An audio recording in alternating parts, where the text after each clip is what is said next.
happen. But when you saw those children on your yard, did you have any idea that something was wrong? I had no idea. I thought they were doing a skit, or maybe they were Cub Scouts or Girl Scouts, and they were just practicing because they were sitting so nicely. But then I saw a man in a very agitated way saying it's going to be all right. And he kept raising his voice, and I thought that was so strange. And I came to the children, and they were crying and wailing and mortified. And there was a school bus driver with them, and I invited them into the house. And she said there had been an incident at the school. I had no idea what it was. And the children, how did they find the words to tell you? Because they told you, right? The teacher They had told died. me, they just start talking. The two boys mostly talked, and they said, we can't go back to that school. We can't go back. Our teacher is dead. What are we going to do? We don't have a teacher. And I could not take that in. I could not accept that. And I just kept listening to them. And then they talked more, and the boy said, oh no, it was a big gun and a small gun. And then I knew. And then they said there was blood. There was blood. And then they said her name. And I prayed that it wasn't that teacher, and it was. It was Vicky Soto. It was that very pretty 27-year-old teacher. I don't know how they fled. I think she must have protected them and saved their lives. I don't know if they ran all the way down the boulevard, the street next to the firehouse. I don't know how they got to my house. They were so brave, and they were so good.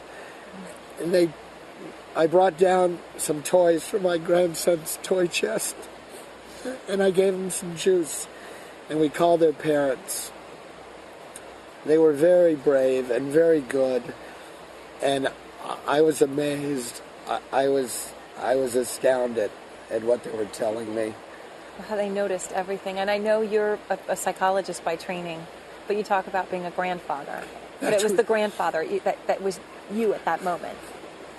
That's what trained me, being a grandfather. I felt like I was with my grandchildren, and I felt perfectly happy with them. That's what trained me. My granddaughter and my grandson, and they were with me, and I felt comfortable. They were very sweet, and they calmed down a little, but they kept repeating that they can't go back to the school because they don't have a teacher. And their grieving is going to be hard for adults to understand. It will be different. It may be more intense. It will be different. What message do you have for those children that came onto your yard? I want to be reunited with them. I want to see those children, and I want to tell them how good and brave and strong they are. I want to tell their parents that, and I want to tell them that I want to be their friend, and I want to read to them. I want to give them something special for Christmas. I want to be their friend. I want them to see me in light instead of darkness, as I saw them. I want their parents, I hope they'll call me, because I want to see those children. They were very good children. Yes. And then something happened with one of the boys out of this grief and this carnage, and he stopped, and he became very composed. And all of a sudden, he stopped, and he looked at me, and he said, just saying, your house is very small. And I thought, what a bright, wonderful boy. And he just brought to all of us a respite from all this darkness.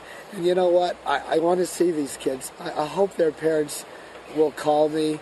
Yes. I want to just put my arms around them and tell them that I love them. I want the children to be the basis for our solution.